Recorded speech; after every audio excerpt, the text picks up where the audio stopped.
Hello everyone, welcome or welcome back to my channel. My name is Dr. Nisha and in today's video lecture we are going to study a सीना baby.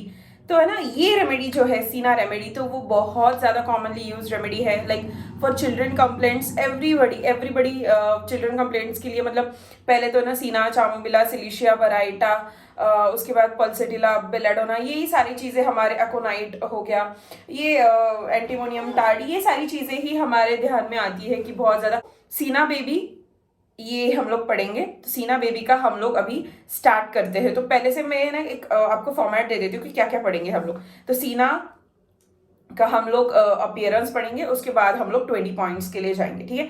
तो पहले तो एक की point है जो मैं लास्ट में बताऊंगी, एंड और एक की पॉइंट है जो मैं अभी बताऊंगी.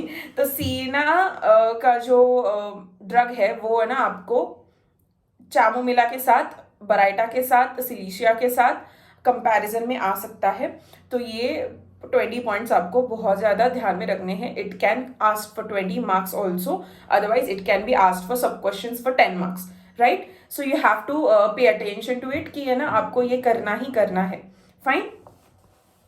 सो सीना का कॉमन नेम है वर्म सीड. हैनिमन सर इसके प्रूवर है. Again chamomilla and all this things are proved by doctor Hahnemann sir. Compositive family से ये बिलोंग करता है. तो you know what is the compositive family is. So है ना, it is given for worm infections. So worm infestations के लिए दिया जाता है, नॉट ऑलवेज. ठीक है, नॉट ऑलवेज. सो इसका अभी हम लोग स्पीयर ऑफ एक्शन देख लेते हैं. एंड डोंट वरी गाइस, मैं ना ये पूरा जो भी मैंने अंडरलाइन किया है इस बुक का ओवरव्यू आपको लास्ट में मिल जाएगा. आप लोग वहाँ से स्क्रीनशॉट लेके आप आपके नोट्स खुद निकाल सकते हो. Fine. So let's talk about cina का sphere of action. It acts on mind, gastrointestinal tract, urinary bladder and nerves. कैसे एक्ट करता है will going to study in the further lecture, right. Constitution. तो constitution कैसे है सीना का. सीना का बच्चा ना, मैं एक इमेज बना देती हूँ आपके सामने. ठीक है. चलो, सीना का बच्चा है ना ऐसे गोलू मोलू सा बच्चा है. ठीक है, थोड़ा सा डार्क कॉम्प्लेक्शन का बच्चा है. आपने ना वो नमस्ते लंदन या कौन सा पिक्चर था, आई डोंट रिमेम्बर. तो है ना वो है ना अक्षय कुमार का मूवी है. तो उसमें जैसे बच्चा दिखाया है, गोलू मोलू सा था, अफ्रीकन बच्चा था. तो गोलू मोलू सा था and he has like round cheeks with paleness over here, मतलब एक येलोइशनेस ओवर हियर. जैसे हम लोग बोलते हैं ना एनिमिक बच्चों में जैसे दिखता है, वैसे उसको round round yellowish whitish type के राउंड्स थे यहाँ पे. एंड वो बच्चा थोड़ा सा ऐसे एक साइड से लाल लाल दिखता था और दूसरे साइड से थोड़ा सा ऐसे ही पेल ही था वो बच्चा. So similarly the similar appearance is of सीना चाइल्ड. सो आपने अगर वो पिक्चर देखा है, मुझे उस पिक्चर का नाम नहीं पता, वो हीरो हीरोइन कुछ भी नहीं पता, सिर्फ मुझे पता है कि अक्षय कुमार और दीपिका पादुकोण का वो मूवी है. एंड वो फिल्म में वो बच्चा था, अफ्रीकन बच्चा था, हाउसफुल और something, I don't remember, but या ऐसे ही कुछ था वो. ठीक है. सो है ना, हम लोग अभी सीधा सीना बेबी के इस टर्म पे ही जाते हैं. तो सीना बेबी, तो नंबर 1, सीना बेबी में वर्म इन्फेस्टेशंस बहुत ज़्यादा रहते हैं. This is the point 1. तो वर्म इन्फेस्टेशन से क्या क्या होता है. तो वर्म इन्फेस्टेशन से सीना बेबी को एनल ईचिंग होती है. सीना बेबी को ब्रेन में वो इन्फेक्शन अगर चला जाए, वो वर्म्स अगर चले जाए तो है ना वहाँ पे कन्वल्जन्स हो सकते हैं. अगर इंटेस्टिनल ट्रैक्ट पे चले जाए तो उसको डायरिया हो सकता है. अगर पेट में है तो उसको डायरिया होगा, एब्डोमिनल कोलीक होगा. आपको तो पता ही है ना कि एस्केरिस लम्बरिकॉइड आपने पढ़ा ही होगा शायद, सेकेंड ईयर के पैथोलॉजी में होता है, पैरासाइटोलॉजी में. सो है ना, ascaris lumbricoid is the worm which infest many of the common children's. Many of commonly infections is by lumbricoid only, ascaris only. So है ना, ascaris का जो भी कोई सिम्टम रहता है ना, वो यही टिपिकल सिम्टम्स दिखता है. अगर ब्रेन में चला जाता है, there is not meningitis but there is conversion के चांसेस बहुत ज़्यादा हाई रहते हैं. उसके बाद हेडेक के चांसेस बहुत ज़्यादा होते हैं. सो this is one infestation. This is the first point. Number 2 is highly irritable temperament. Highly irritable temperament, अगर आप लोग देखो सीना का चाइल्ड बहुत क्रैंकी रहता है, बहुत क्रैंकी रहता है। उसको ये चीज़ चाहिए, वो चीज़ चाहिए। आपके अगर क्लिनिक में वो एंटर करता है, वेटिंग एरिया में अगर है, तो सबसे ज़्यादा इरिटेबल साउंड जो करेगा वो बच्चा करेगा। बहुत अटेंशन सीकिंग रहता है, उसको उसकी मम्मी ही चाहिए। वो उसकी मम्मी से गोद से नीचे उतरता ही नहीं है, उतना जिद करता है कि निकलो यहाँ से, निकलो यहाँ से, मुझे यहाँ पे नहीं रहना। वो यहाँ पे अगर उसको शोल्डर पे लिए तो वो बहुत ऐसे क्रैंकी करके शोल्डर पे उसका नाक रगड़ेगा, सिर रगड़ेगा बहुत। यहाँ पे अगर हम लोग साइड चेंज करें तो वो वहीं पे भी वो करेगा, इतना करेगा कि छोड़ो मुझे, मैं भाग जाता हूँ, निकल जाता हूँ, नहीं तो चलो मुझे लेके, ऐसे ही वो करेगा। ठीक है, this is highly irritable temperament. Number 3, so grinds teeth, bores the nose or rubs the nose with on the pillow or against the shoulder of the nurse. So ये लोग है ना, नाक में उंगली डालना उनको बहुत ज्यादा पसंद है। बोर्स, दिल लाइक चलता ही रहेगा, नाक में वो उंगली डाल के घुमाएंगे, कुछ निकले ना निकले डजेंट मैटर्स, वो नाक में उंगली डालेंगे डालेंगे डालेंगे, और जब तक डालेंगे तब तक ना ब्लीडिंग स्टार्ट नहीं होती है। So this is what the Cina child is. There are typically shabby type of person, not like shabby but uncivilised habits बहुत है उनमें। लाइक उनको बात करने की तमीज़ नहीं होती है, उनको बैठने की तमीज़ नहीं होती है, उनको कैसे रहना है उसकी तमीज़ नहीं होती है। They are boring their nose, they will start irritating the other peoples, they will start asking for the things, they will start grabbing the things, and if you will not give them they will start refusing it, they will start throwing them away. This kind of children are Sina children. Number 4 is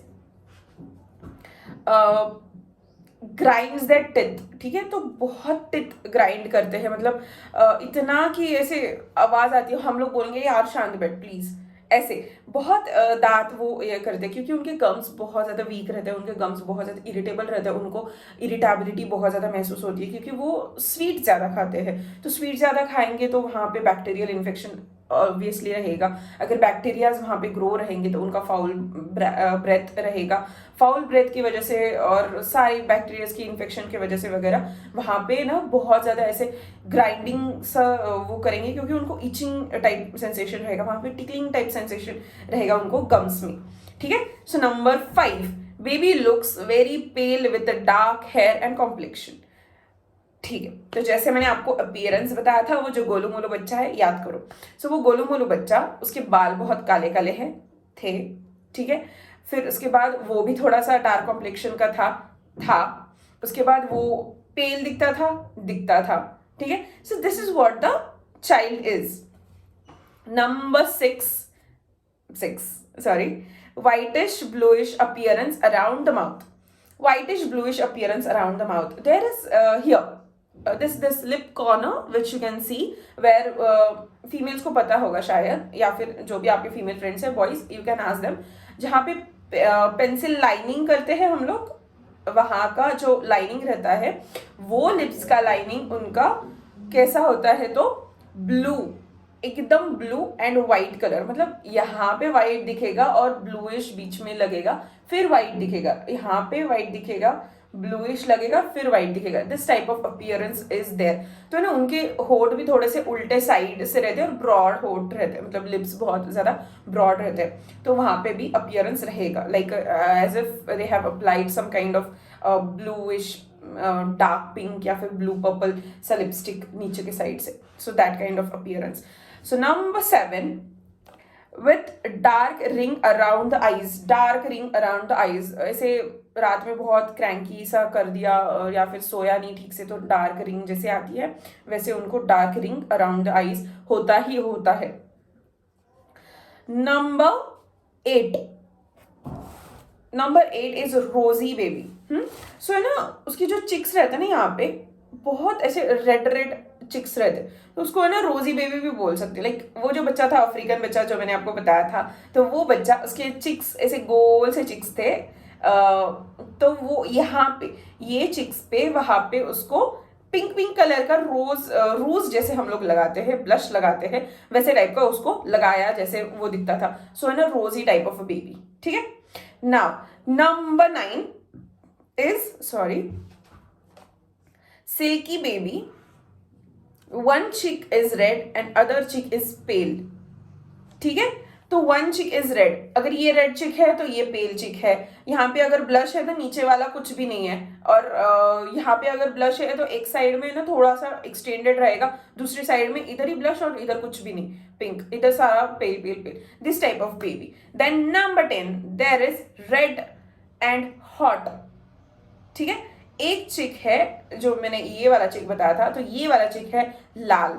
हाँ, तो ये लाल है तो touch करने में भी hot लगेगा। ये वाला ठंडा है तो टच करने में ठंडा लगेगा, और पेल है तो है ना, देखो यूजुअली है ना, जब भी इन्फ्लेमेशन के साइंस रहते हैं तो इन्फ्लेमेशन का वन ऑफ द साइन क्या है, रूबर, डॉलर, कैलर, पैलर, ये जो साइंस है तो वो क्या होता है, hot to touch, no sensation, फिर there is redness, flushing, tenderness, all this things are there at this cheek, not all the signs of inflammation as such,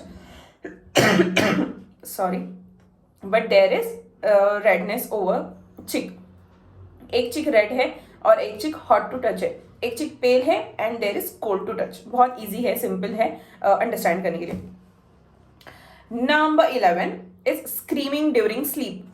इतना चिल्लाएगा, हाथ पैर ऐसे ऐसे ऐसे स्ट्रेच करेगा एंड वो चिल्लाएगा, बहुत ज्यादा चिल्लाएगा। क्यों चिल्लाएगा, क्योंकि there is some type of thing is going inside him, because एक तो एस्केरिस लम्ब्रिकॉइड का इन्फेक्शन है उसको, पेट में उसके एब्डोमिनल क्रैम्प्स हो सकता है, हेडेक हो सकता है, या फिर उसको कॉफ हो सकता है, कुछ भी और सिम्टम्स हो सकते हैं, वो बता नहीं पा रहा है, इसलिए वो चिल्ला रहा है, स्क्रीम कर रहा है बहुत हेवीली या फिर बहुत जोर से, ऐसे पेन में जैसे स्क्रीम करते हैं, और उनकी मुट्ठी ऐसे ही बंद रहेगी, उनके पैर भी ऐसे ही मुड़े से उनके टोज रहेंगे, and they will cry loud.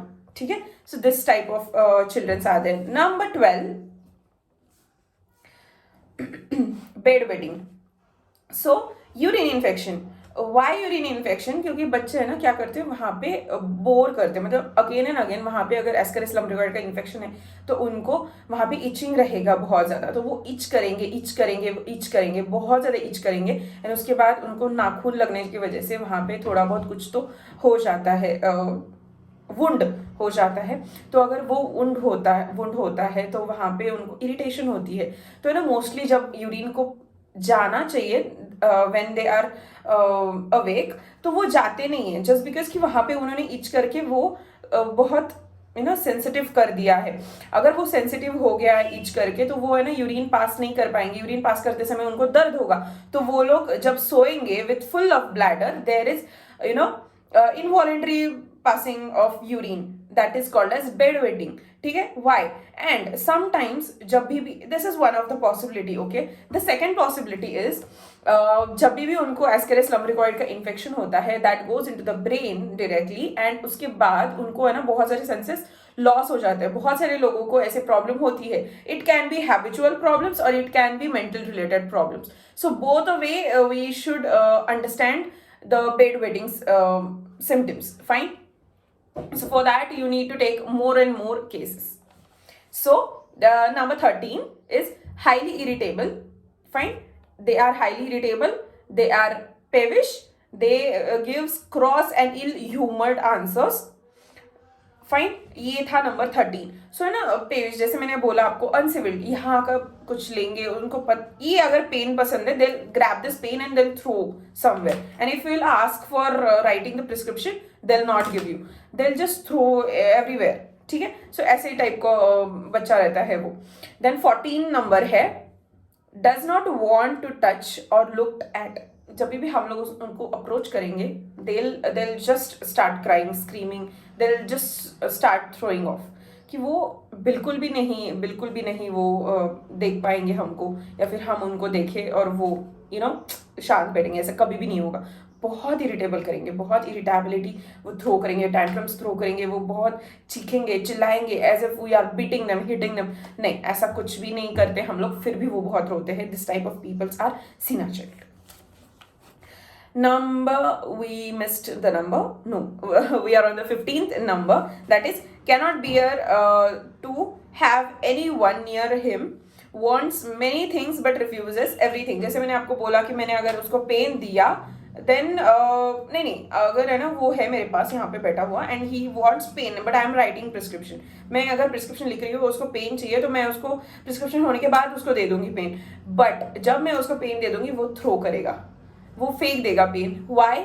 Just because कि ना जब मैंने मांगा तब क्यों नहीं दिया, अभी नहीं चाहिए मुझे, रखो अपने पास। लाइक दिस चिल्ड्रंस आर सीना चिल्ड्रंस।